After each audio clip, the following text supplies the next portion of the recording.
Trouver un autre endroit où mourir. Tu es inutile maintenant. Ces mots m'ont frappé comme un coup physique alors que je me tenais dans l'encadrement de la porte de ce que je croyais être notre maison. Mon mari, Grégory, était assis à la table à manger, son visage froid et sans émotion, comme si je n'étais rien d'autre qu'une inconnue qui avait dépassé son heure d'hospitalité. Derrière lui, sa sœur Denise souriait en coin, les bras croisés, appréciant clairement chaque seconde de mon humiliation. Je m'appelle Evelyne. J'ai 37 ans et jusqu'à ce moment-là, j'avais passé les 15 dernières années de ma vie à consacrer tout mon temps à mon mariage et à la famille de mon mari. J'avais abandonné ma carrière de conseillère financière pour soutenir Grégory pendant ses études en école de commerce, soigner son père malade pendant 3 ans de déclin, et endurer d'innombrables fêtes de famille avec ses proches insupportables qui me traitaient comme une employée. Et voilà ma récompense. Grégory, de quoi tu parles? Ma voix sortit faible, incertaine. C'est notre maison. C'était ta maison? Intervint Denise, sa voix débordant de satisfaction. Papa a tout laissé à Grégory. Le domaine, les actions, tout. Et Grégory a bien fait comprendre qu'il n'a plus besoin de poids mort. Je regardais mon mari, attendant qu'il dise à sa sœur qu'elle avait tort, que c'était une mauvaise blague. Mais il était là, assis, me fixant avec ses yeux froids que je reconnaissais à peine. L'avocat a lu le testament hier. Dit Grégory d'une voix plate. J'ai hérité de tout l'héritage. 33 millions en actions, la maison à Seattle, la propriété de vacances dans le Vermont, tout. Et j'ai décidé qu'il était temps que nous prenions des chemins séparés. Mes jambes fléchirent. Des chemins séparés? Grégory, on est mariés depuis 15 ans. 15 années gâchées, dit-il en se levant et en s'approchant de moi. Soyons honnêtes, Evelyne, tu n'as pas travaillé depuis plus d'une décennie. Tu n'as pas de revenus, pas d'actifs à toi. Tu as vécu de la générosité de mon père, et maintenant qu'il est parti, il n'y a plus de raison de continuer à faire semblant. Faire semblant? Le mot à peine sorti, je réalisais à quel point il était futile de dire cela. Ces gens avaient déjà décidé qui j'étais, ce que j'étais, ma valeur. Rien de ce que je dirais ne changerait leur avis. Je veux que tu partes d'ici la fin de la semaine. Dit Grégory en se détournant de moi, comme si j'étais déjà parti. Prends tes affaires personnelles, mais rien d'autre. Les meubles, les œuvres d'art, les bijoux que je t'ai achetés au fil des années, tout ça reste ici. Considère cela comme une compensation pour les années de logement gratuit. Je suis resté là, figé, essayant de comprendre ce qui se passait. Cela ne pouvait pas être réel. Cet homme que j'avais aimé, pour lequel j'avais tout sacrifié, me jetait dehors comme de la poubelle dès qu'il obtenait son héritage. Où suis-je censé aller? Demandai-je, détestant la petite voix qui m'échappait. Ce n'est plus mon problème. Dit Grégory sans se retourner. Tu es assez intelligente. Je suis sûre que tu trouveras une solution. Peut-être que tu pourrais trouver un travail, pour une fois dans ta vie. Denise s'approcha, son sourire s'élargissant. Mon frère t'a porté pendant des années, Evelyne. Il est temps que tu te tiennes sur tes 2 pieds, si tu te souviens encore comment faire. J'ai voulu crier sur eux, me défendre, leur dire exactement ce que je pensais de leur cruauté. Mais au lieu de ça, je me suis tournée et ai marché vers la chambre, mes mains tremblant alors que je sortais mon téléphone. Il n'y avait qu'une seule personne à qui je pouvais penser appeler. Lawrence, c'est Evelyn. J'ai besoin d'aide. Mon avocat, Lawrence, était un ami depuis l'université. Il avait géré notre contrat prénuptial quand Grégory et moi nous sommes mariés. Même si à l'époque cela semblait une simple formalité, quelque chose que le père de Grégory insistait pour qu'on fasse, mais qu'on n'aurait jamais besoin d'utiliser. Evelyn, qu'est-ce passé-t-il? Tu as l'air bouleversée. Grégory vient de me virer de la maison. Son père est décédé la semaine dernière et lui a laissé tout. 33 millions en actions, les propriétés, tout. Et maintenant, il me dit que j'ai 24 heures pour emballer mes affaires et partir. Il y eut une pause à l'autre bout du fil, astérisque, et puis Laurence fit quelque chose que je n'avais pas anticipé. Il rit. Pas un petit rire poli, mais un rire franc et sincère qui dura plusieurs secondes. Laurence, ce n'est pas drôle. Dis-je, sentant des larmes me piquer les yeux. Oh, Evelyn, dit-il en riant toujours. Je suis désolé. Je ne ris pas de toi. Je ris de ton mari. Est-il vraiment aussi stupide? Qu'est-ce que tu veux dire? Vérifie tes emails dans 5 minutes. Je t'envoie quelque chose qui va vraiment améliorer ta journée. Fais-moi confiance. Il raccrocha avant que je puisse poser une autre question, me laissant là, debout dans la chambre, le téléphone à la main. Les paroles cruelles de Grégory résonnaient encore dans ma tête et une petite étincelle d'espoir commençait à vaciller dans l'obscurité. Je m'assis sur le bord du lit. Fixant mon téléphone, attendant l'email de Lawrence. La chambre autour de moi semblait étrangère désormais, comme si j'étais déjà un fantôme errant dans un endroit qui ne m'appartenait plus. À travers la porte, j'entendais Grégory et Denise rire. Leur voix résonnant dans le couloir avec un ton de célébration qui me retournait l'estomac. Mon esprit se tourna de nouveau vers la manière dont nous en étions arrivés là. Vers tous ces moments où je m'étais convaincue que c'était juste des moments difficiles. Des stress temporaires que chaque mariage traverse.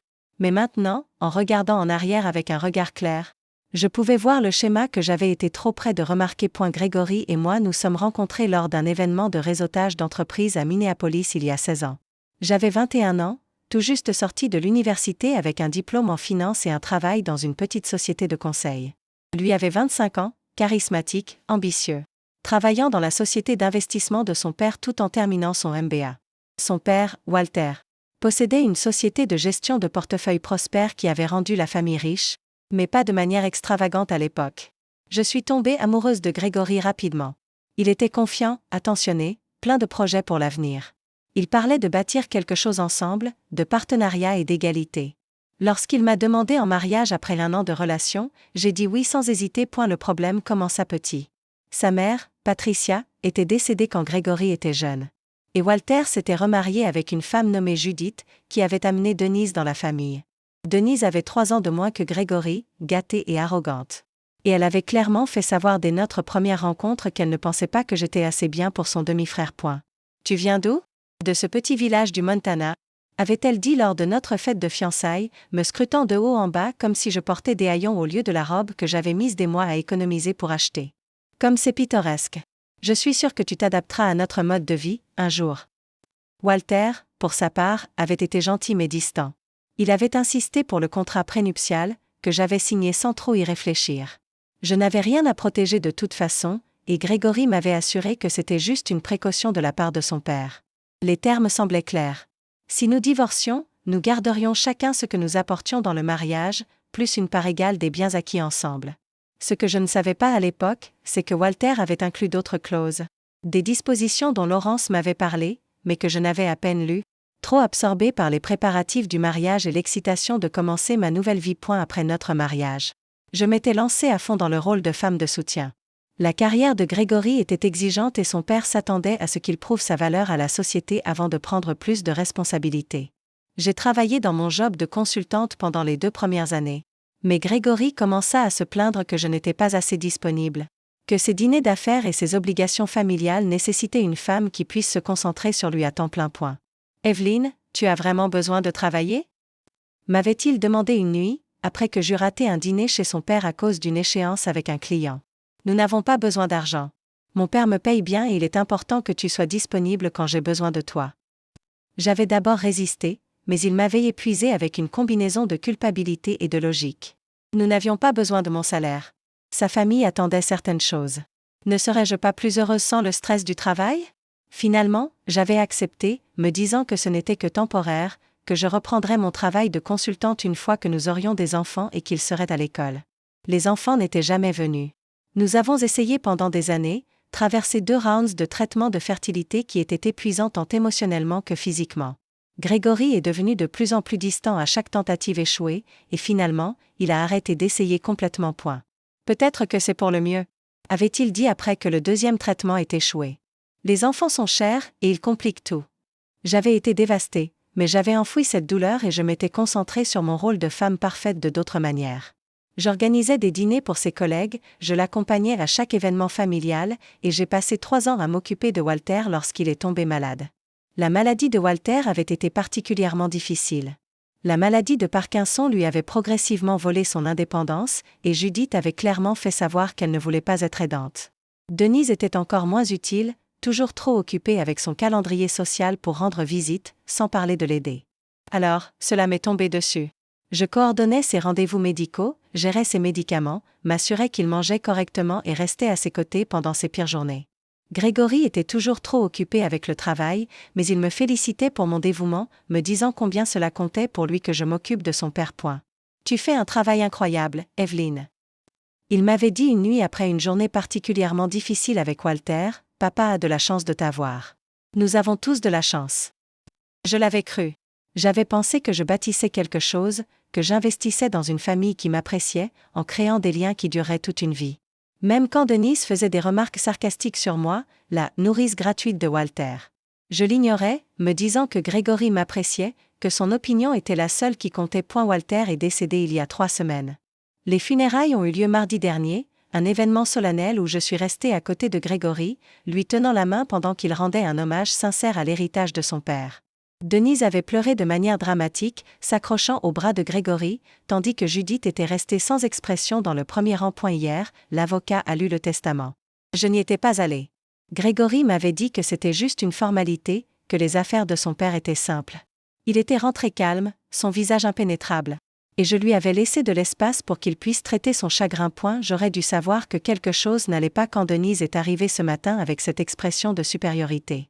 J'aurais dû réaliser que la conversation chuchotée dans le bureau de Grégory signifiait des ennuis. Mais j'étais trop confiante, trop naïve, jusqu'au moment où mon mari m'a dit de trouver un autre endroit où mourir. Mon téléphone vibra. L'email de Laurence était arrivé. J'ouvris l'email avec des doigts tremblants, mon cœur battant si fort que je le sentais dans ma gorge. Le sujet était simple, lisez ceci attentivement. Ne dites rien à Grégory pour l'instant. L'email contenait une seule pièce jointe, un PDF du testament de Walter. Mais ce n'était pas le testament lui-même que Laurence voulait que je lise. C'était une section surlignée à la page 7, une clause que je n'avais jamais su qu'elle existait. Je l'ai lue 1 fois, puis 2, puis une 3e fois. Chaque lecture faisait accélérer mon pouls. Les mots semblaient impossibles, trop beaux pour être vrais. Mais ils étaient là, en toute clarté dans un langage juridique. Toutes les actions, propriétés et actifs financiers légués à Grégory Walter Thompson sont soumis à la condition suivante: tout transfert, vente ou cession de ces actifs dépassant 25 000 $ de valeur totale au cours des 2 premières années suivant le décès du testateur nécessite l'approbation écrite de l'épouse de Grégory, Evelyn Marie Thompson, témoignée par 2 parties légales. Le non-respect de cette approbation rend toute transaction tentée invalide et entraîne un transfert immédiat de 75% des 10 actifs à Evelyn Marie Thompson, les 25% restants étant mis en fiducie pour une distribution caritative. Je suis restée là, fixant l'écran, relisant les mots encore et encore, mes mains tremblant tellement que j'ai failli laisser tomber le téléphone.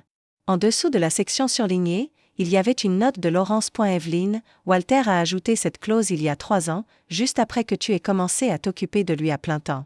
Il ne l'a jamais dit à Grégory, car il voulait voir si son fils resterait avec toi lorsqu'il aurait de l'argent ou si Grégory montrerait son vrai visage. Apparemment, Grégory vient de le montrer de façon spectaculaire. Ne lui dis rien pour l'instant.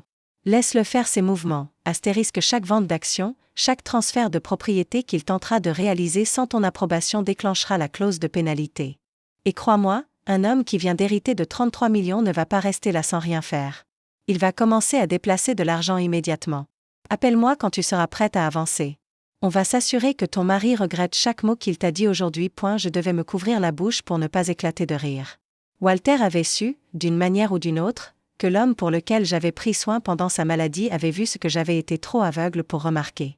Il avait vu la véritable nature de son fils et m'avait protégé de lui, même au-delà de la tombe. Mon téléphone vibra de nouveau. Un autre message de Laurence. Au fait, vérifie l'acte de propriété de ta maison. Walter ne l'a jamais transférée à Grégory. Elle a été mise en fiducie avec toi comme bénéficiaire depuis la 2e année de ton mariage. Ton mari ne possède pas la maison dont il vient de te jeter dehors. C'est toi qui la possèdes. Je me levai du lit, mes jambes plus stables désormais. La faiblesse que je ressentais plus tôt avait été remplacée par autre chose. De la clarté, de la détermination, une colère froide et ciblée qui n'avait rien à voir avec l'émotion et tout à voir avec la justice. À travers la porte, j'entendis Grégory au téléphone, sa voix forte et excitée. Ouais, je sais. Enfin libre. Je parle déjà à un courtier pour vendre une partie des actions. Je vais acheter ce bateau que j'ai repéré. Non, elle sera partie d'ici le week-end. Bon riddance. Je marchais silencieusement dans le couloir, restant hors de vue, écoutant Grégory continuer sa conversation. Denise était dans la cuisine, elle aussi au téléphone, sa voix portant à travers la porte ouverte. Il était temps, disait-elle. Grégory voulait s'en débarrasser depuis des années, mais papa lui faisait culpabiliser en lui disant tout ce qu'elle faisait pour la famille. Eh bien, papa est parti maintenant, et la charge est partie avec lui. On est enfin libre de profiter de l'argent comme on devrait. Je retournai discrètement dans la chambre et sortis ma valise, faisant délibérément du bruit en ouvrant les tiroirs et en commençant à faire ma valise. Qu'ils croient qu'ils ont gagné. Qu'ils croient que j'étais vaincue, brisée. Prête à me glisser dans le futur triste qu'ils imaginaient pour moi. Mon téléphone vibra avec un autre message de Laurence. Je viens de recevoir des nouvelles d'un contact chez le courtier de Grégory. Il a déjà lancé la vente de 5 millions de dollars d'actions. La transaction devrait se finaliser demain après-midi. C'est bien au-dessus du seuil. Dès que cette vente sera effectuée sans ton approbation écrite, la clause de pénalité sera déclenchée. Tout sera transféré à toi. Je suis en train de rédiger les papiers. Je répondis rapidement. Combien de temps dois-je rester silencieuse à propos de ça? Aussi longtemps que tu veux. La clause est infaillible. Plus il fait de transactions, plus il accumule de violations. Mais je te recommande de le laisser faire au moins une grosse vente avant qu'on ne frappe. Cela rendra l'affaire légale absolument irréfutable. De plus, ce sera bien plus satisfaisant lorsqu'il réalisera ce qu'il a fait. Je regardais autour de la chambre, tous les meubles coûteux, la literie de designer, les œuvres d'art accrochées au mur que Grégory avait achetées pour impressionner ses collègues. Rien de tout cela n'avait d'importance. Rien de tout cela n'avait jamais eu d'importance. Ce qui comptait, c'était que j'avais aimé quelqu'un qui ne m'avait jamais aimé en retour, qui m'avait vu comme rien de plus qu'une utilité, jusqu'à ce que je ne sois plus utile. Mais Walter avait vu plus. Walter avait su que le fils qu'il avait élevé était capable de cruauté, et il s'était assuré qu'il y aurait des conséquences. Il m'avait protégé alors que je ne savais même pas que j'avais besoin de protection. J'ai fermé ma valise, mes gestes calmes et délibérés. Je prendrai quelques jours de vêtements, mes affaires personnelles, et je laisserai tout le reste derrière moi. Laissez Grégory croire qu'il a gagné. Laissez-le célébrer sa liberté et son héritage. Laissez-le commencer à dépenser de l'argent qui n'était plus vraiment le sien. Et puis, quand le moment sera venu, quand il aura suffisamment violé cette clause pour rendre le transfert des biens incontestables, je lui montrerai exactement ce que sa cruauté lui a coûté. Je sortis de la chambre avec ma valise, passant devant Grégory dans le couloir. Il me regarda avec quelque chose qui ressemblait à de la satisfaction, comme s'il venait de sortir les poubelles. Bon choix, dit-il. Je savais que tu finirais par voir raison. Je lui souris, un vrai sourire qui devait probablement le déstabiliser. Oh, Gregory, dis-je doucement. Tu n'as aucune idée à quel point je vais profiter des prochains jours. Je le laissai là, figé, l'air perplexe. Je sortis par la porte d'entrée et partis en voiture, mon téléphone déjà en train de composer le numéro de Laurence. La vraie histoire ne faisait que commencer. Je m'enregistrais dans un hôtel modeste du centre-ville de Seattle. Non pas parce que je ne pouvais pas me permettre mieux, mais parce que je voulais que Grégory pense que j'étais en difficulté. Laurence m'avait conseillé de garder un profil bas, de laisser Grégory croire que son plan fonctionnait parfaitement pendant que nous documentions chaque mouvement qu'il ferait. Et la psychologie ici est importante, m'avait expliqué Laurence au téléphone cette première nuit. Ton mari pense qu'il a échappé à quelque chose. Il va se comporter en conséquence. Et chaque action qu'il fera sans ton approbation est un autre clou dans son cercueil. Je me suis assise sur le lit de l'hôtel, mon ordinateur portable ouvert, regardant Laurence m'envoyer des captures d'écran des activités financières de Grégory.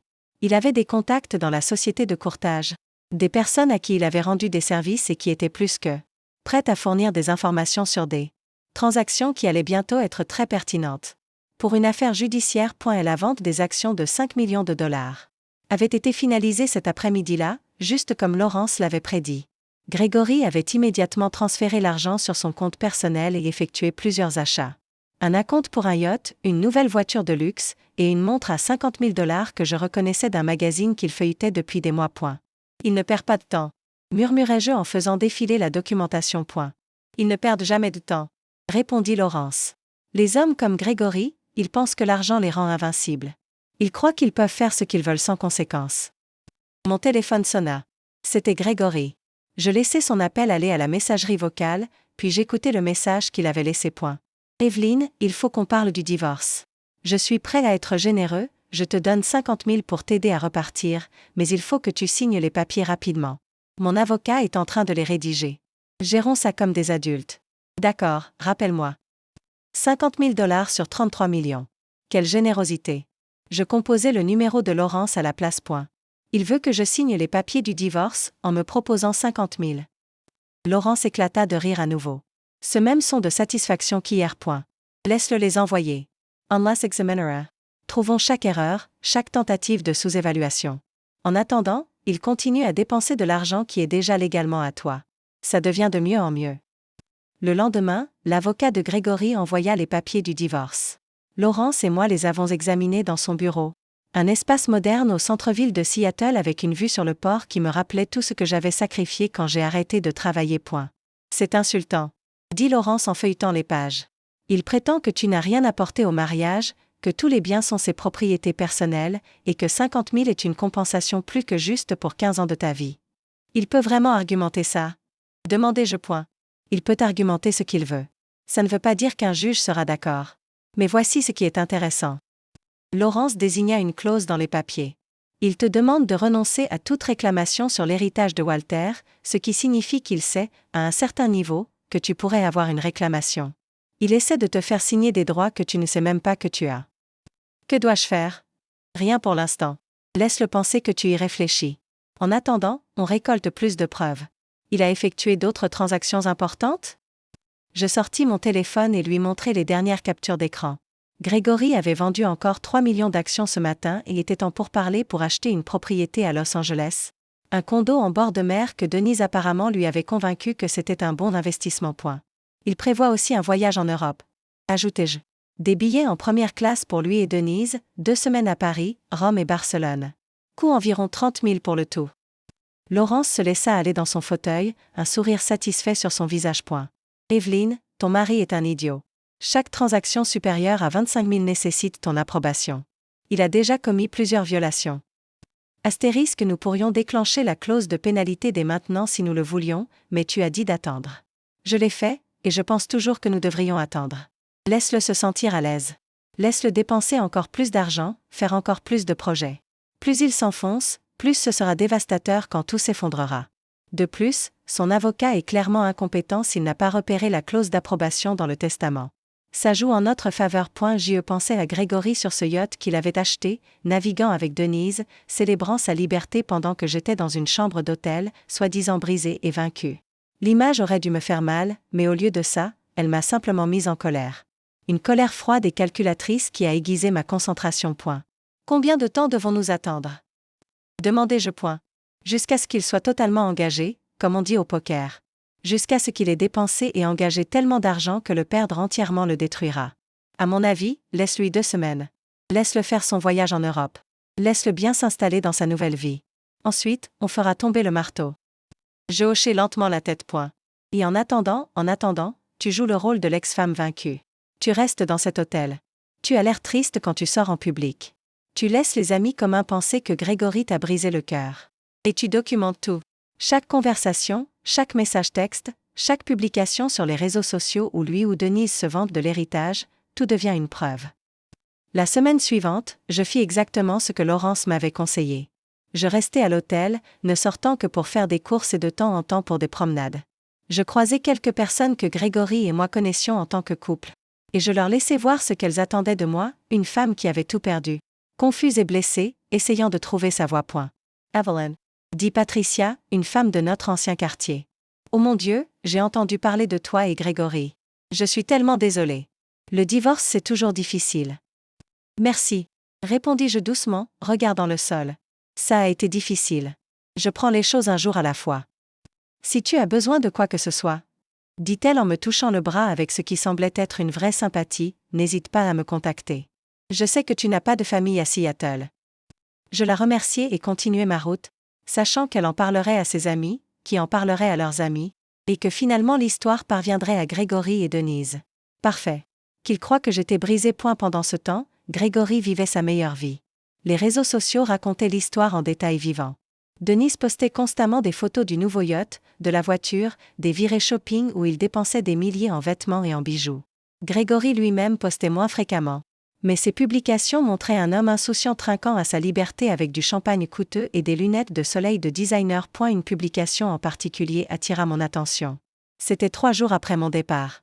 Une photo de Grégory et Denise sur le yacht avec un groupe de personnes que je reconnaissais vaguement de l'entreprise de son père. Nouvelle étape, nouvelle vie, disait la légende. Parfois, il faut se débarrasser des poids morts pour vraiment s'envoler. À la liberté et à la famille. Papa serait fier. Les commentaires étaient pleins de félicitations et d'émojis rieurs. Personne ne demandait où j'étais. Personne ne semblait penser qu'il y avait quelque chose de mal à ce qu'un homme célèbre son divorce quelques jours après les funérailles de son père. J'ai fait un screenshot de la publication et l'envoyé à Laurence. Il répondit immédiatement, parfait. Continue à collecter ça. Ses propres mots vont l'enterrer. Le tournant arriva au 10e jour. J'étais assise dans ma chambre d'hôtel en train d'examiner des documents financiers que Laurence m'avait envoyés quand mon téléphone sonna. C'était un numéro que je ne reconnaissais pas, mais quelque chose me poussa à répondre. Bonjour, Evelyn. C'est Judith. Je me figeai. La veuve de Walter, la femme qui m'avait à peine adressé la parole lors des funérailles, m'appelait. Ce ne pouvait pas être bon point. Judith, je ne m'attendais pas à avoir de tes nouvelles. Je suis sûre que non. Sa voix était froide, mesurée. Je t'appelle parce que je pense qu'on devrait se voir en personne, si tu es d'accord. À propos de quoi? À propos de Grégory? De Walter? Des choses que tu dois savoir. Elle marqua une pause. Des choses que j'aurais dû te dire il y a longtemps. Nous nous sommes rencontrés dans un café à Fremont, un endroit calme, loin de tout endroit où Grégory ou Denise pourraient aller.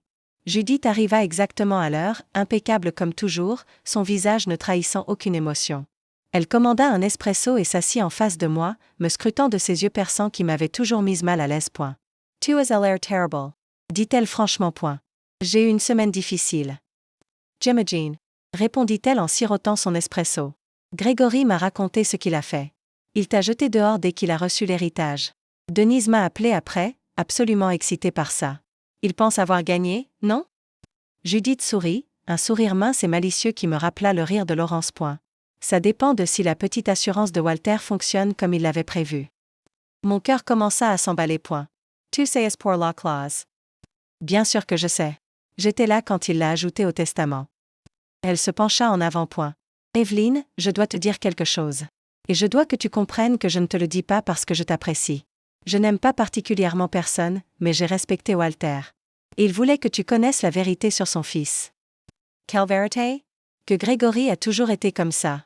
Égoïste, calculateur, cruel quand cela l'arrangeait. Walter l'a vu, mais il n'a pas pu se résoudre à couper complètement les ponts avec son fils. Alors, il a fait ce qu'il y a de mieux après. Il s'est assuré qu'il y aurait des conséquences si Grégory montrait son vrai visage. Judith sortit un dossier de son sac et le poussa sur la table. Walter gardait des archives, des conversations qu'il avait eues avec Grégory et qu'il avait enregistrées sans que son fils le sache. Des documents financiers montrant comment Grégory avait essayé de manipuler son père pour qu'il lui donne plus d'argent. Des messages textes entre Grégory et Denise où il parlait de ce qu'il ferait lorsque Walter serait mort.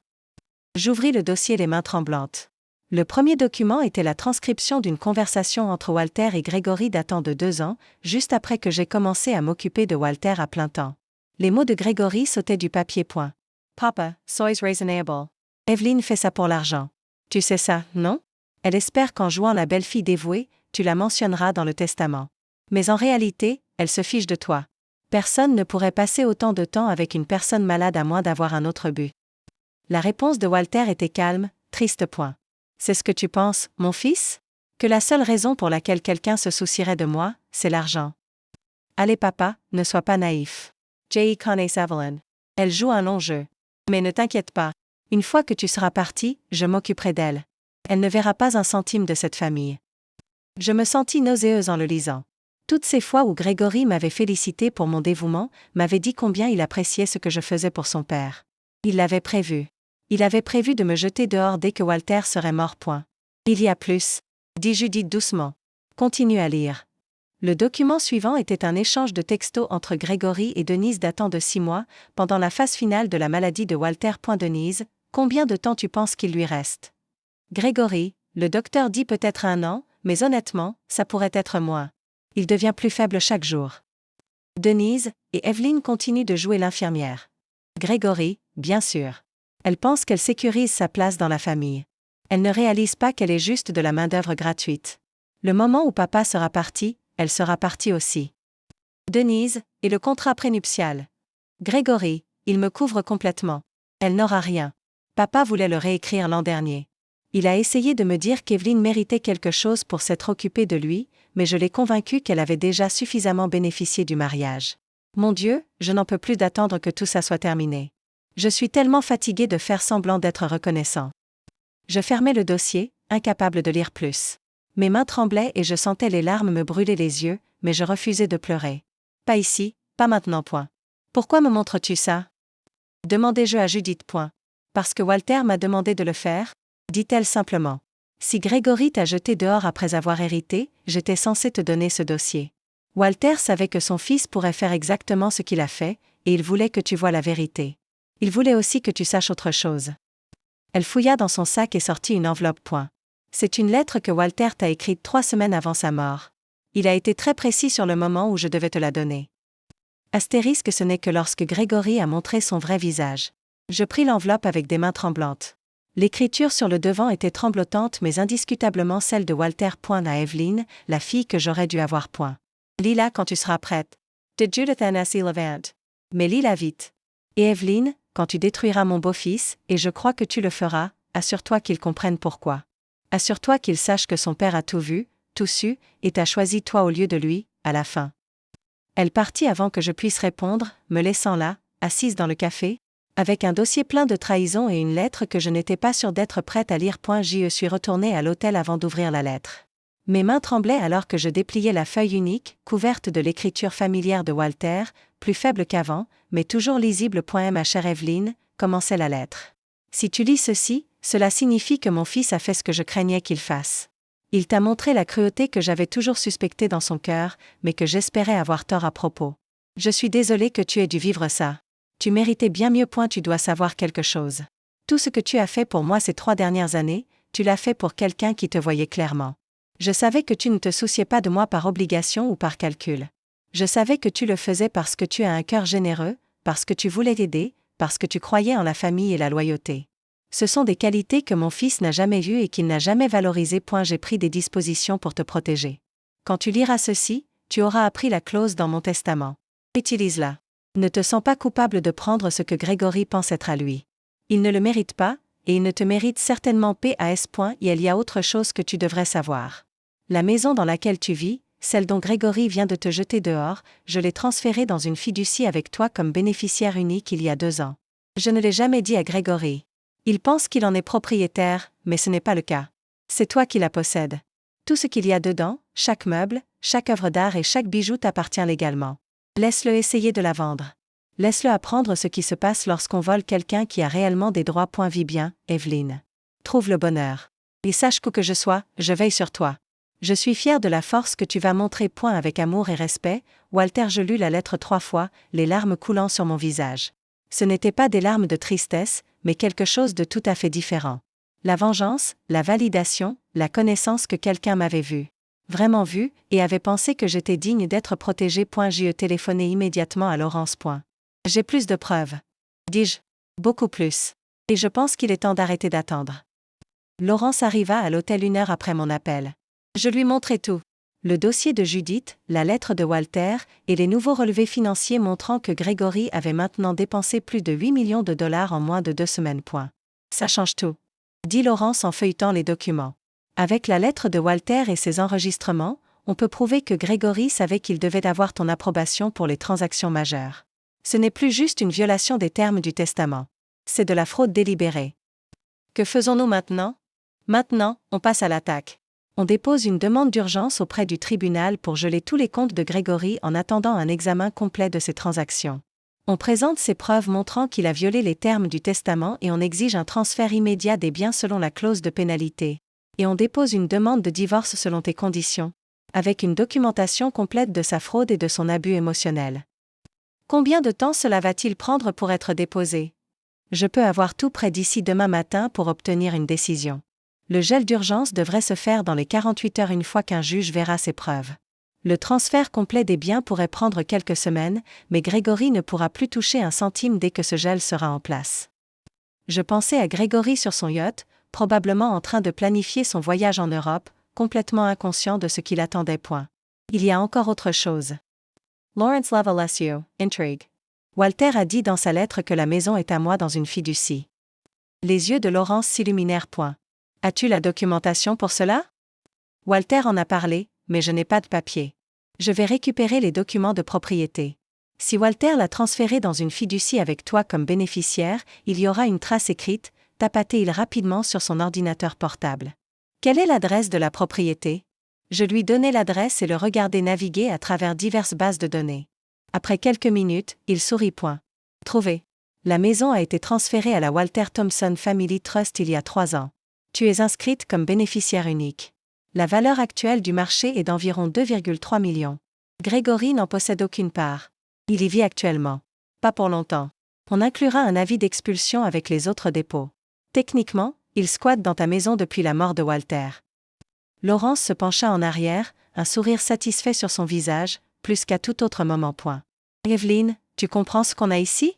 On peut prouver que Grégory a violé les termes du testament plusieurs fois. On peut montrer qu'il t'a fraudé pour tes droits sur la propriété. On peut démontrer des abus émotionnels et une manipulation financière. Et on peut tout faire pendant qu'il est en Europe.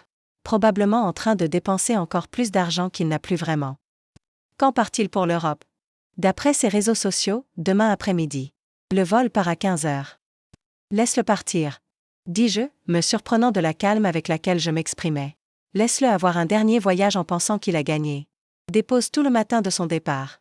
Au moment où il atterrira à Paris, ses comptes seront gelés et son monde sera en train de s'effondrer. Laurence me regarda avec une sorte de fierté. Tu es devenue glaciale, Evelyn. J'aime ça. Cette nuit-là, je ne pouvais pas dormir. Je n'arrêtais pas de penser à tous les moments de mon mariage. À toutes les fois où j'avais trouvé des excuses au comportement de Grégory. À toutes les manières dont je m'étais convaincue que les choses iraient mieux. Comment avais-je pu être aussi aveugle? Mais je pensais aussi à Walter assis dans son fauteuil pendant ces longues après-midi où je lui lisais ou l'aidais avec sa thérapie physique. Il avait vu ce que je ne voyais pas ou ce que je ne voulais pas voir. Il savait que son fils était capable de ça et il avait construit silencieusement, soigneusement, des protections pour moi. Tu es trop bien pour lui, tu sais, m'avait dit Walter une fois, environ 6 mois avant sa mort. Nous étions assis dans le jardin à regarder le coucher du soleil et il avait été plus contemplatif que d'habitude. Mon fils ne voit pas ta valeur. Il ne l'a jamais vue. Walter, ce n'est pas vrai. Protestai-je automatiquement. Gregory aime. Vraiment? Walter m'avait regardé avec ses yeux perçants qui ne laissaient rien passer. Où est-ce qu'il aime ce que tu fais pour lui? Il y a une différence, Evelyn. Une différence cruciale. Je ne comprenais pas à l'époque, mais je comprends maintenant. Le lendemain matin, je me levai tôt et m'habillai soigneusement. Je choisis des vêtements professionnels, me coiffai et me maquillai, puis je me regardai dans le miroir. La femme qui me renvoyait son regard n'était pas la personne brisée et vaincue que Grégory avait jetée. C'était quelqu'un d'autre, quelqu'un de plus fort. Laurence m'appela à 9h00. Tout est déposé. Le juge est en train de l'examiner maintenant. Vu les preuves, je m'attends à ce qu'on ait l'ordre de gel d'ici cet après-midi. Le vol de Grégory part à 15 heures. Parfait timing. Il sera dans les airs quand son monde s'effondrera. Je passai la matinée dans un étrange état de calme. Je partis faire une promenade, pris un café, et m'assis près de l'eau en regardant les bateaux passer. Vers 14 heures, je vérifiai les réseaux sociaux de Grégory.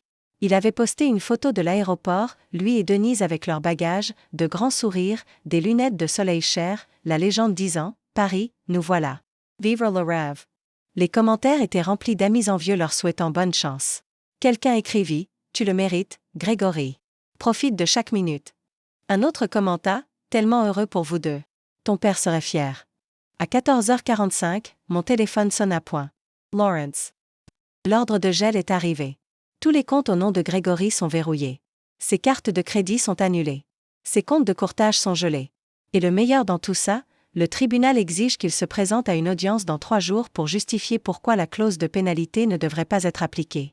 S'il ne se présente pas ou s'il ne peut pas prouver qu'il a eu ton approbation pour ces transactions, le transfert automatique aura lieu immédiatement. Et elle est sur le point d'embarquer pour son vol vers Paris.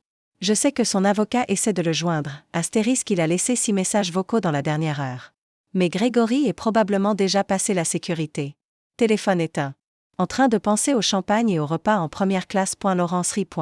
Evelyn, dans environ 6 heures, ton mari va atterrir à Paris, allumer son téléphone et découvrir qu'il est ruiné. Complètement, totalement ruiné. Il ne pourra pas payer pour son hôtel, ses repas, rien. Ses comptes sont gelés. Ses cartes de crédit ne fonctionnent plus, et il est sur un autre continent sans moyen d'accéder à l'argent. Je pensais à Grégory et Denise arrivant à leur hôtel de luxe, épuisés du vol, essayant de s'enregistrer, pour voir leurs cartes de crédit refusées. Je pensais à eux appelant frénétiquement les banques, essayant de comprendre ce qui s'était passé, réalisant lentement la vérité. Il va m'appeler. Dis-je. Oh, il va définitivement t'appeler. Que vas-tu lui dire? Je souris, regardant l'eau. Je pense que je vais le laisser transpirer un moment. Laissez son esprit assembler. Laissez la panique s'installer. Et puis, quand il sera vraiment désespéré, je répondrai et je lui dirai exactement ce qu'il m'a dit. Trouver un autre endroit où mourir parce qu'il est inutile maintenant. Froid, dit Laurence à nouveau. Très froid. Non, le corrigeai-je. Just. Le premier appel de Grégory arriva à 23h, heure de Seattle, ce qui signifiait qu'il était 8h à Paris. J'étais allongé dans le lit, complètement éveillé, fixant mon téléphone alors que son nom apparaissait à l'écran. Je laissai son appel sonner jusqu'à ce qu'il aille à la messagerie vocale. Il appela à nouveau immédiatement, puis encore, puis Denise appela, puis Grégory à nouveau. À minuit, j'avais 17 appels manqués et une douzaine de messages de plus en plus frénétiques. Evelyne, réponds à ton téléphone. Ce n'est pas drôle. On doit parler maintenant. Qu'est-ce que tu as fait? Nos cartes any marchant plus. Rappelle-moi tout de suite. C'est sérieux. J'ai pris des captures d'écran de chaque message et les envoyai à Laurence, qui apparemment était aussi encore éveillée. Parfait, écrivit-il. Laisse-le sombrer. Plus il panique, plus il prendra de mauvaises décisions. À minuit 30, mon téléphone sonna de nouveau. Cette fois, c'était un appel FaceTime de Grégory. Contre mon meilleur jugement, ou peut-être parce que je voulais voir son visage quand il réaliserait ce qui s'était passé, je répondis. Grégory avait l'air terrible. Il était dans ce qui semblait être le hall de l'hôtel, ses cheveux en désordre, sa chemise coûteuse froissée, son visage rouge et en sueur. Derrière lui, je pouvais voir Denise qui faisait les 100 pas, parlant rapidement sur son propre téléphone. Evelyne, qu'est-ce qui se passe? Il ne prit même pas la peine de me saluer. Nos comptes sont gelés. Tous. L'hôtel menace de nous mettre dehors parce que notre carte a été refusée. Mes cartes de crédit ne fonctionnent plus. Rien ne fonctionne. Est-ce que tu as fait ça? Je le regardais calmement, analysant chaque détail de sa panique. Salut, Grégory. Comment va Paris? Ne fais pas de jeu, dit-il. Réponds à la question. Est-ce que tu as fait ça? Est-ce que j'ai gelé tes comptes? Dis-je lentement. Non, je n'ai pas ce pouvoir. Seul un tribunal peut geler des comptes. Son visage devint encore plus rouge. Un tribunal? De quoi tu parles? Pourquoi un tribunal gèlerait mes comptes? Eh bien, dis-je lentement, appréciant chaque seconde, ça pourrait avoir quelque chose à voir avec les 8 millions de dollars que tu as dépensés en 2 semaines sans mon approbation. Ton approbation? De quoi tu parles? C'est mon argent. Mon père me l'a laissé. En réalité, il te l'a laissé avec des conditions.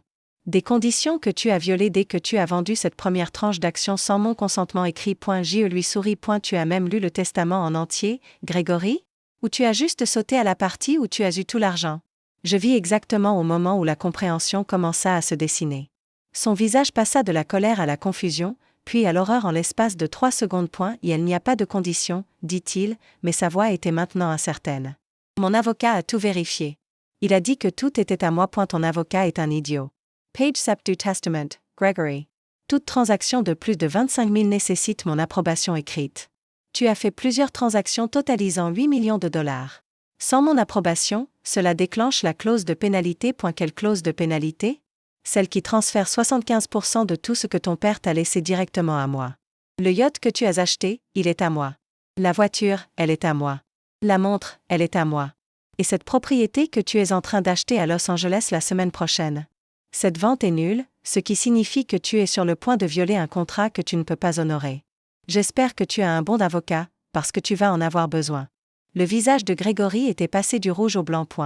Two mans. C'est une sorte de trick. Vérifie tes emails. Mon avocat a envoyé toute la documentation à ton avocat il y a environ 6 heures. Juste au moment où tu montais dans ton avion. Drôle comment ça a fonctionné. C'est insensé. Tu ne peux pas faire ça. Cet argent est à moi. C'était à toi au passé. Et Grégory, à propos de la maison où tu m'as jeté dehors. C'est à moi aussi. Ça l'a été depuis 3 ans. Walter l'a mise dans une fiducie avec moi comme bénéficiaire. Tu vis dans Emma Maison, en planifiant de vendre Emma Propriété. C'est du vol.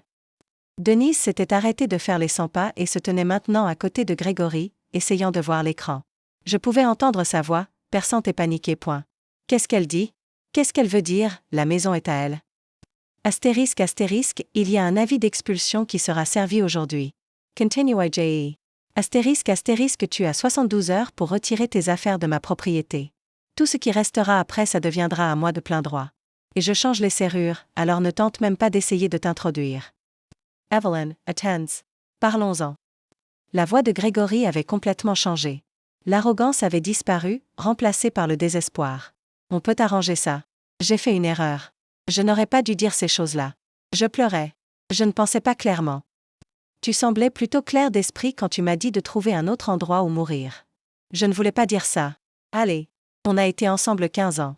Ça doit bien compter pour quelque chose. Ça a compté pour 50 000. Tu te souviens? C'est ce que tu as dit que mes 15 ans de mariage valaient. 50 000 sur 33 millions. Très généreux de ta part. Je vais te donner plus. On va tout partager 50-50e. Appelle ton avocat et dis-lui de dégeler les comptes. Je riais, véritablement amusé. Grégory, tu ne comprends pas. Ce n'est plus ma décision. Tu as violé les termes du testament. La clause de pénalité est automatique. Le tribunal a déjà rendu sa décision. D'ici la fin de la semaine, 75% de tout sera transféré à moi. Les 25% restants vont à des œuvres de charité. Toi, tu n'obtiendras rien. Rien? Ce n'est pas juste. Mon père voulait que j'aie cet argent. Ton père voulait que tu aies cet argent si tu prouvais que tu le méritais. Tu ne l'as pas fait. Tu as prouvé exactement ce qu'il avait peur que tu prouves. Que tu es égoïste, cruel et stupide. Tu ne peux pas faire ça. Denise avait pris le téléphone de Grégory, son visage remplissant l'écran, tordu de rage. Tu n'es qu'une chercheuse d'or. Tu as manipulé Walter quand il était malade, tu l'as empoisonné contre sa propre famille. Vraiment? C'est ce que tu penses? Je gardai ma voix calme, ce qui semblait la rendre encore plus furieuse. Astérisque, Denise, j'ai des enregistrements. Ton beau-père a enregistré des conversations avec Grégory où ton frère m'a littéralement traité de chercheuse d'or qui ne s'occupait de Walter que pour de l'argent. Tu veux que je te les fasse écouter? Son visage pâlit. J'ai aussi des messages textes entre toi et Grégory où vous parliez de la façon dont vous aviez hâte que Walter meure pour que vous puissiez dépenser son argent. Tu veux que je les lise à haute voix? Ou je les soumets comme preuve dans le dossier de fraude? Dossier de fraude? Grégory avait repris le téléphone, sa voix craquée. Quel dossier de fraude? Celui où tu as sciemment violé les termes du testament, tenté de vendre une propriété que tu ne possédais pas, et essayé de me frauder de mes droits légaux. Mon avocat est très rigoureux, Grégory. Très rigoureux. Je pouvais voir la panique s'installer maintenant. La réalité de ce qu'il avait fait commençait enfin à percer à travers son arrogance. Evelyn, SILTE plate. Je t'en supplie. Ne fais pas ça. Je ferai tout. Dis-moi ce que tu veux. Justice Law. Ce que je veux? Je fis semblant d'y réfléchir. Je veux que tu ressentes exactement ce que j'ai ressenti quand tu m'as dit que j'étais inutile et que tu m'as jeté dehors de ma propre maison. Je veux que tu expérimentes l'humiliation, la peur, l'incertitude de voir tout ce qui t'appartient être pris par quelqu'un qui est censé t'aimer. Et tu sais quoi, Grégory? Tu vas ressentir tout ça à partir de maintenant. Comment on est censé rentrer chez nous? Denise cria en arrière-plan. On n'a pas d'argent. Nos cartes ne marchent pas. Ça ressemble à un problème pour vous. Répondis-je, astérisque peut-être que tu aurais dû y réfléchir avant de célébrer le fait de m'avoir jeté dehors de ma maison. Je marquai une pause. Oh, et Grégory, ton vol de retour, celui que tu as réservé avec cette carte de crédit qui ne fonctionne plus, il a été annulé. Tu es coincé à Paris sans argent, sans crédit, et sans moyen de rentrer chez toi. Profite de la ville lumière. Tu ne peux pas nous laisser ici, dit-il. Ne peux-je pas? Regarde-moi faire. Je souris. Tu m'as dit de trouver un autre endroit où mourir. Eh bien, voici ma suggestion. Débrouille-toi. Tu es intelligent. Tu es ingénieux. Tu vas t'en sortir ou pas. De toute façon, ce n'est plus mon problème. Je terminai l'appel avant qu'ils puissent répondre et bloquer immédiatement leur numéro. Mes mains tremblaient, mais pas de peur ni de tristesse. D'une satisfaction pure et indéfectible. Mon téléphone sonna de nouveau presque immédiatement. Laurence, dis-moi que tu as enregistré cet appel, chaque seconde.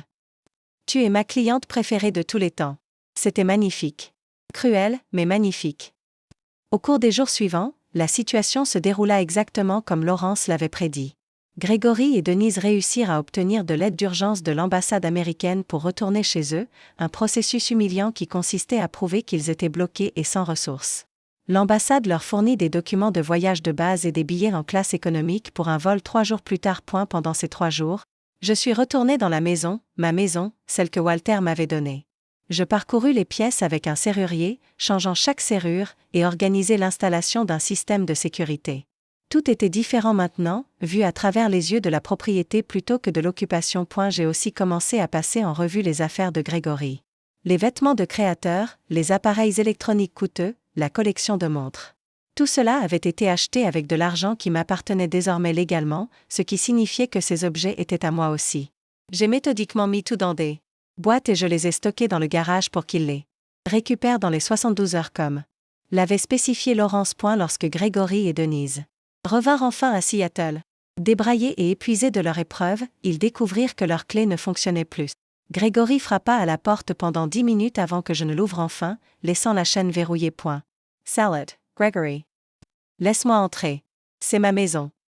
Non, c'est ma maison. Et tu es en train de commettre une violation de domicile. Tes affaires sont dans le garage. Tu as jusqu'à 17 heures demain pour les récupérer. Après ça, Tout ce qui restera devient ma propriété. Evelyn, SILTE plate. Il pleurait maintenant. Des larmes réelles coulaient sur son visage. Je n'ai nulle part où aller. Tout ce que je possède est là-dedans. Laisse-moi rester une nuit, le temps de me débrouiller. Tu m'as dit que j'avais 24 heures pour faire mes valises et partir. Je te donne 72 heures pour récupérer tes affaires. C'est 2 fois plus généreux que ce que tu as fait pour moi. Sois reconnaissant. Denise s'avança, essayant de voir au-delà de moi dans la maison. C'est fou. Tu ne peux pas nous empêcher d'être chez nous. Ce n'est pas chez vous. Ça ne l'a jamais été. Et si vous ne quittez pas ma propriété dans les 60 secondes, j'appelle la police pour violation de domicile. Je fermai la porte sur leur protestation et retournai à la cuisine où Laurence m'attendait avec un verre de vin et un énorme sourire. Comment tu te sens? Me demanda-t-il. Honnêtement, je me sens libre. Le lendemain matin, l'avocat de Grégory appela Laurence pour demander une rencontre. Il voulait négocier pour trouver un compromis qui permettrait à Grégory de conserver au moins une partie de l'héritage. ***, dis leur nom. Répondis-je lorsque Laurence me demanda mon avis. Les termes du testament sont clairs. Il les a violés. Il n'a rien à recevoir. ***, tu es sûr qu'ils vont peut-être traîner ça devant le tribunal. Qu'ils le fassent. On a des enregistrements, des messages textes, des publications sur les réseaux sociaux, et les propres paroles de Walter. Ils n'ont rien à part le sentiment de droit de Grégory. L'audience au tribunal eut lieu 2 semaines plus tard. Grégory arriva l'air épuisé, portant un costume que je reconnaissais comme étant au moins vieux de 5 ans, clairement le seul qu'il possédait encore et que je n'avais pas mis dans les boîtes. Son avocat, un homme nerveux nommé Howard, qui savait clairement que son client était condamné, essaya d'argumenter que Grégory n'avait pas compris les termes du testament, que la clause exigeant mon approbation était floue, que la pénalité était trop sévère. Le juge, une femme dans la soixantaine nommée Beverly Harrison, écouta avec de plus en plus d'impatience alors que Howard bafouillait dans ses arguments. Finalement, elle leva la main. Monsieur Howard, laissez-moi m'assurer que je comprends bien votre position. Votre client a hérité de 33 millions de dollars avec une simple condition, obtenir l'approbation de sa femme pour les transactions importantes. Est-ce bien cela? Oui, votre honneur. Mais... Et au lieu de suivre cette condition, il a jeté sa femme dehors de la maison, lui a dit qu'elle était inutile, lui a offert 50 000 dollars pour partir tranquillement, puis a dépensé 8 millions de dollars pour des objets de luxe tout en tentant de la forcer à renoncer à ses droits légaux. Est-ce aussi correct? Votre honneur, mon client était en deuil. Votre client était un idiot. Le juge Harrison regarda Grégory avec un mépris non dissimulé. Monsieur Thompson, votre père vous a laissé une fortune avec une seule condition, une condition destinée à garantir que vous traitiez votre femme avec respect et considération. Vous n'avez même pas su respecter cette exigence minimale. La clause de pénalité est claire, juridiquement valable, et sera appliquée dans son intégralité. 75% de tous les actifs de l'héritage de Walter Thompson seront transférés à Evelyn Thompson dans les 30 jours. Les 25% restants seront distribués aux œuvres de charité spécifiées dans le testament. Comprenez-vous? Grégory avait l'air d'être sur le point de vomir. Votre honneur, s'il vous plaît. J'ai fait une erreur. Je suis désolé. Donnez-moi juste une autre chance. Une autre chance de quoi? Dépenser encore de l'argent que tu n'as pas? Traiter ta femme avec encore plus de mépris? Non, monsieur Thompson, vous avez eu votre chance et vous l'avez gâchée de façon spectaculaire. Ce tribunal conclut que vous avez sciemment et délibérément violé les termes du testament de Walter Thompson. La clause de pénalité est activée. Affaire classée. Elle frappa son marteau et, comme ça, c'était fini. Grégory tenta de s'approcher de moi en sortant de la salle d'audience, mais Laurence se plaça entre nous. Ma cliente n'a rien à vous dire. Toute communication future passera par moi. Evelyn, SILTE plate. La voix de Grégory résonna dans le couloir. On peut encore arranger ça. Je t'aime. Je ne t'ai jamais cessé de t'aimer. Je me retournai pour le regarder une dernière fois. Il avait l'air brisé, désespéré, rien à voir avec l'homme confiant qui m'avait jeté dehors de ma maison il y a 2 mois. Je ne ressentais rien. Pas de satisfaction, pas de pitié, pas de colère. Juste un immense vide paisible là où mon amour pour lui avait été. Tu n'aimes jamais Amy, Gregory. Tu aimais ce que je faisais pour toi. Il y a une différence. Ton père a essayé de t'apprendre ça. Ce n'est pas mon travail de continuer à essayer. Je m'éloignai et ne me retournai pas. Le transfert des biens prit exactement 30 jours, comme l'avait ordonné le juge Harrison. Je vis les chiffres apparaître dans mes comptes. Les actions, les recettes de la vente du yacht et de la voiture que Grégory avait acheté, la valeur de tout ce qu'il avait acheté avec ce qui était maintenant mon argent. Le total s'éleva à 24 millions après les frais juridiques et les distributions caritatives. Et la maison à Los Angeles que Gregory avait essayé d'acheter. La vente a été annulée et il a été poursuivi pour violation de contrat. Il a réglé cela pour 200 000 $ qu'il n'avait pas, ce qui l'a mis dans une dette considérable. Le yacht, la voiture, la montre, tout a été vendu aux enchères pour payer ses créanciers. Denise le blâma pour tout, affirmant qu'il lui avait promis de prendre soin d'elle financièrement une fois qu'il aurait l'héritage. Leur relation, qui avait été si unie contre moi, s'effondra complètement lorsque l'argent disparut. Elle déménagea dans un autre état, et d'après ce que j'entendis par des connaissances communes, refusa de lui parler. Gregory finit par déménager dans un petit appartement à Tacoma, travaillant dans un poste de gestion intermédiaire dans une société de logistique qu'un ancien ami de son père l'avait aidé à obtenir par pitié. Ses réseaux sociaux se firent silencieux. Les amis qu'il avait félicités pour sa liberté disparurent quand il ne put plus se permettre de socialiser avec eux. Je vendit la maison de Seattle, finalement. Trop de mauvais souvenirs. J'achetai une maison plus petite avec vue sur l'eau à Portland et recommençai à faire du conseil, surprise de la rapidité avec laquelle mes anciennes compétences revinrent. J'ai aussi créé une fondation au nom de Walter pour aider les victimes de l'abus financier envers les personnes âgées. Quelque chose que je savais qu'il aurait aimé. 6 mois après la décision du tribunal, je reçus une dernière communication de Gregory, une lettre manuscrite, remise par l'intermédiaire de Laurence. Evelyne, je sais que tu ne liras pas ceci, mais je dois quand même l'écrire. Tu avais raison sur tout. J'ai été cruel, égoïste et stupide.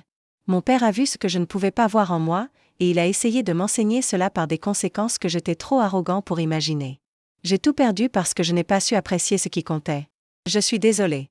Je sais que cela ne suffit pas. Et je sais que tu ne me pardonneras jamais. Je ne mérite pas le pardon, mais je veux que tu saches que je comprends enfin ce que mon père essayait de me montrer. J'espère que tu es heureuse. Tu mérites de l'être. Gregory, je l'ai lu une fois. Les classer avec toutes les autres preuves de notre affaire.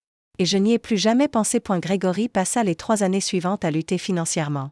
Sa réputation dans la communauté des affaires de Seattle fut détruite par l'affaire judiciaire et la révélation de son traitement à mon égard. Denise déménagea à Phoenix et coupa tout contact avec lui, amère d'avoir perdu ce qu'elle considérait comme sa part de l'héritage. Son essai de reconstruire des relations avec les anciens collègues de son père échoua lorsque la nouvelle de la façon dont il avait traité les souhaits de Walter se répandit. Il resta coincé dans un travail modeste. Son style de vie luxueux et son statut social disparut à jamais, servant de rappel vivant que la cruauté et le droit à l'entitlement ont un prix. Quant à moi, je construisais une nouvelle vie qui m'appartenait entièrement.